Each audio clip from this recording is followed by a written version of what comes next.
Hi everyone.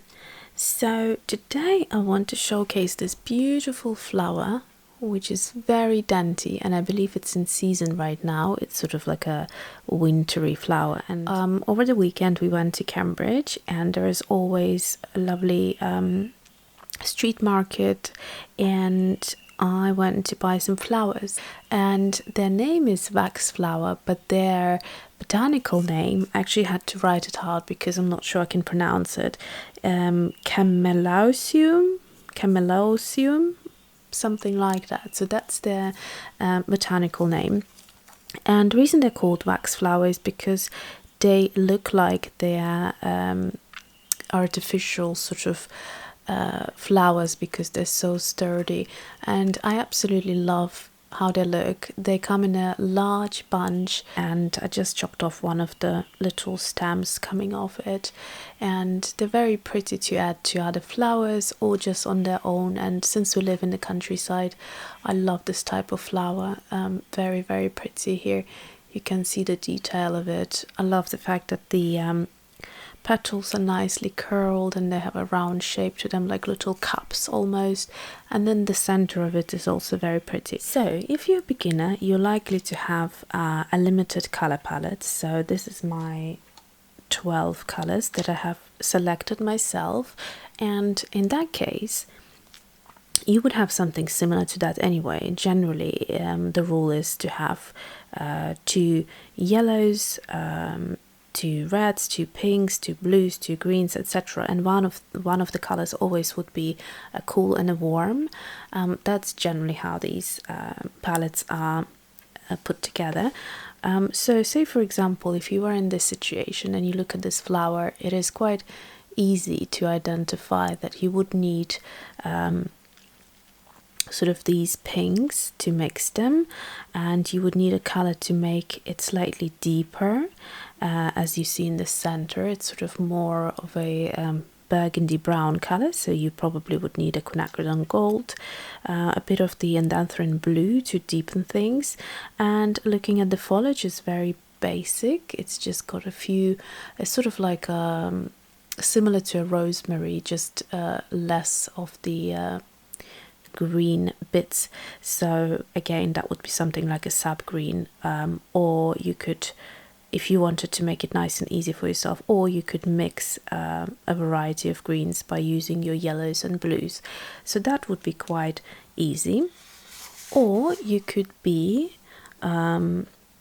still a beginner, or maybe a little bit more experienced in watercolor, and in general have a strong love for watercolors, and you could be in a situation where you are collecting and buying a lot of watercolors to expand your watercolor collection. Now, the one I'm holding here is a Schminke Horadam palette of it's a 36 plus 12 watercolors. So that you are aware, 12 of the colors here out of the 48 I picked myself, because I bought the palette to have 12 empty spaces, and so there is a mix of colors here, so you can't buy this palette as it is on my swatch card. And then of course you have a slightly harder job to pick the right colors, because as you can see there are more pinks to pick from and there are more greens to pick from. So again, what you could do is look at the colors. It's important that you look at the flower in daylight and pick out on the most closest colors you can to the ones you have. For example, this green, cobalt green dark is a very, very close match to the petal here, but I can see it's got a lot of warmth to it, so actually mixing them two together would give me a very similar color. Or if I wanted to make my life simpler, I would just go to permanent green olive, which is sort of a mix right of these two colors. And or visually, I don't mean pigment wise, I'm not sure what the exact pigment is out of the top of my head, but looking at the color of the petal, this is basically the color we would need to go. And for the pinks as well, let's have a look. this color is a bit too pinky. So there isn't a color that's the exact match, so I can see that I would definitely need to mix my pinks, so the magenta or the brilliant purple. Now be aware that this is a fugitive color. It's got a fluorescent pigment in there, so it won't have any light fastness in there, so it will fade out with time. So it depends what you're going to do. If you're just using it in a sketchbook, then it doesn't really matter. So then we have those two colors, and then I can see clearly that I need to add one of the purples. This is a very intense purple, and here is a slightly lighter color, so I would need to play around with that and mix and see what I can achieve. And for the center, this color works quite well, Paraline Maroon, with something warm in there like quinacridone gold hue, for example. I will do some swatches now and a little bit of mixing just to show you again how I pick the colors before I start. Okay, so I tried my best to try and fit in the palette in here so that you can see what I'm doing. And let's start with the pinks. So the best thing to do, never look at the actual pans because they look a lot darker in their dried kind of state. Look at the swatch card, and that's why you have to do a swatch card for your watercolor palettes, because it makes your life a lot more easier. And then once again, just kind of look at the color. Best thing to do is look at the flowers on a white background with plenty of daylight, and then kind of keep looking back at the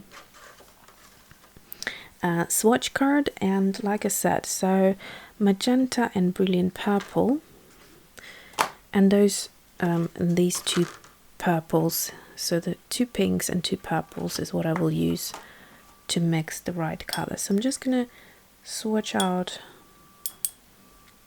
the magenta, and I will try to give it different tones, because this is a very gentle color, so it's not very full on, so I will try to kind of make it quite pale. And for that reason, Schminke Hordem is great, because it tends to dry a lot softer than other watercolors. So, and here is the other pink, which is the brilliant purple. So as you can see, it's a little bit brighter than this color, so you may need it to pick up some of the pinkiness in these petals. And then for the two purples, I've got quinacridone purple right here. Now I'm just swatching them, and this process will help me to understand whether I actually will need these colors or not. And there is also magnesium violet, which is very pale as it is anyway, and it's got granulation to it. So that actually would come in quite handy, because the texture of this petal has that sort of texture that you would need in a granulating watercolor. So now I've got my four swatches right here, and as you can see, hopefully it's a very close color combination. Now I can just try and mix some of these colors just to see whether I can get the right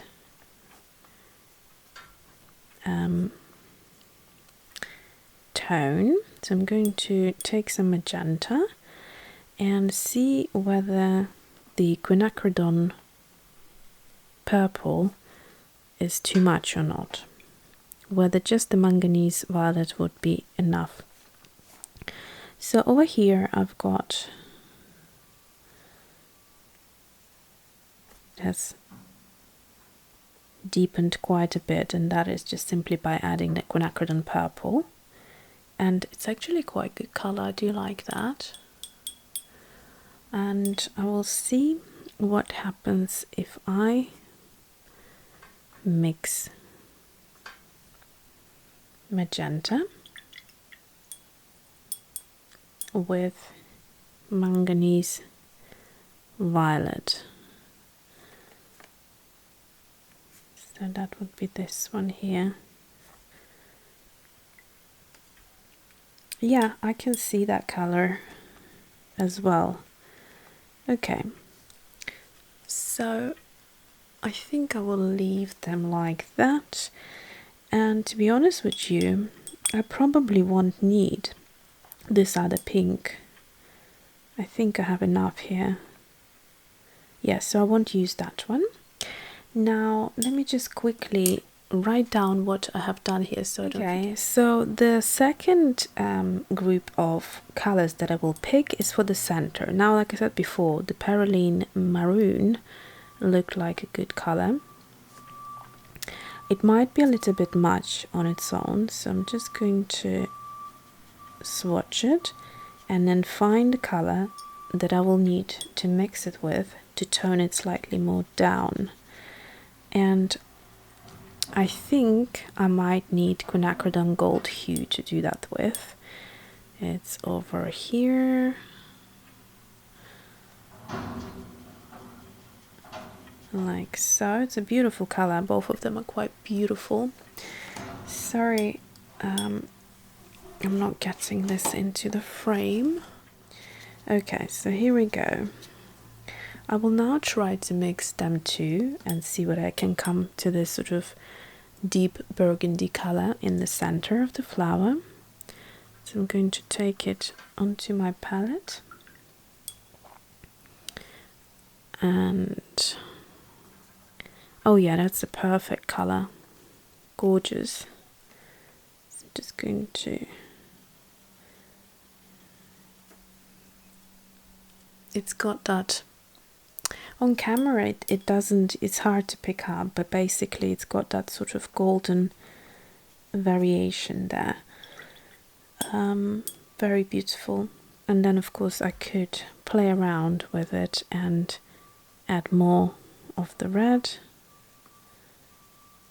or less of the yellow, more of the yellow, and you know, get a bigger variety. Like you can see it's now a lot warmer, and then I'll just kind of go ahead and really play around with it and see what else I can get.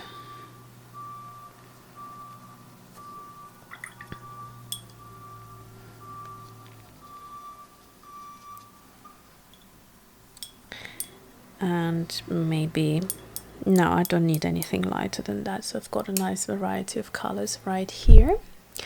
So let me go ahead and write those down. And finally, let's pick a green color. The aim here is not to over pick colors and give yourself less colors rather than more colors to work with. Because if you start over mixing, colors might start looking a little bit too dull. So I think instead of, like I said, to mixing those two colors, I'm just going to go straight ahead to the permanent green olive. And also, because I will be using the quinacridone gold hue for the center of the flowers, I could use it to mix in here to get more variety of the color. And that will be plenty, and I'll show you what I mean. So I have got this color here, so that's the permanent green olive.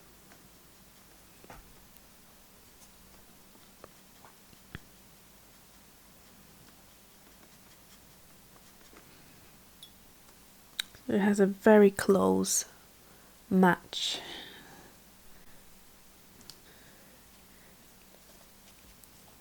But because nothing in nature is just one simple color, one color throughout, you always need a little bit of something.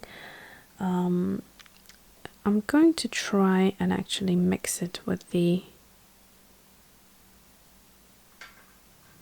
quinacridone gold and see whether that would be too warm or not.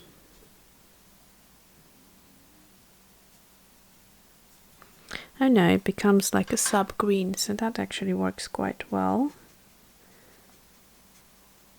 So that's a nice color, I like that.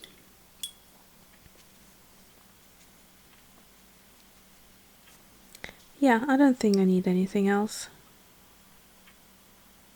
To deepen it, I might add a touch of Perylene Maroon. Let me see if I can show you what I'm doing on the palette right here. Okay, so I'll go into this green area. So this is my permanent green olive. And then I added a little bit of quinacridone gold hue, which has become the sub-green color. I'm going to swatch it again here, just to get another variation of a tone. And then I'm going to add a tiny little bit of Perylene Maroon just on the edge of my brush. No, that actually didn't do anything. Like so. And let's see what that does. See, it neutralizes it and gets it a bit more darker, a little bit more woody. So that's perfect, as you can see. That's the right color to go with. So that's something you can do. So like you can see, instead of picking, 5 different greens, just pick one and use, other colors from what you already have picked. A yellow would obviously be a good color, because obviously you can make the green juicier and more alive if you need to, or if you need to bring it down and make it more moody and more sort of darker tone, then any of the reds would be great for that, because that's what red does to a green. It neutralizes it. So this is my basically color palette. Let me just write down the colors. Okay, so I have picked my color palette, which is 6 colors, as I said. Right here, so it's going to be magenta, quinacridone purple, manganese violet.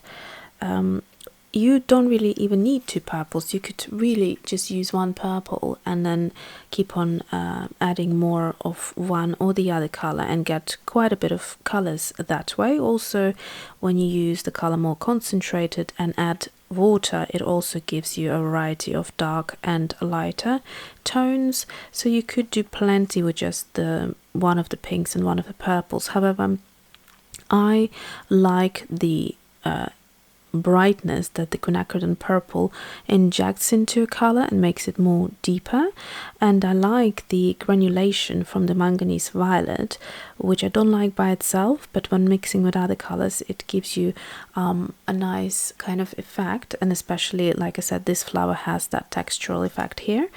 And then we've got 1 red, 1 yellow and 1 green, which, like I said, you can mix plenty of green tones by adding one of these to the green. So that is how I pick my color palette. And so see you in the next video, when I will be painting these dainty, cute little flowers. Thanks for watching. See you soon.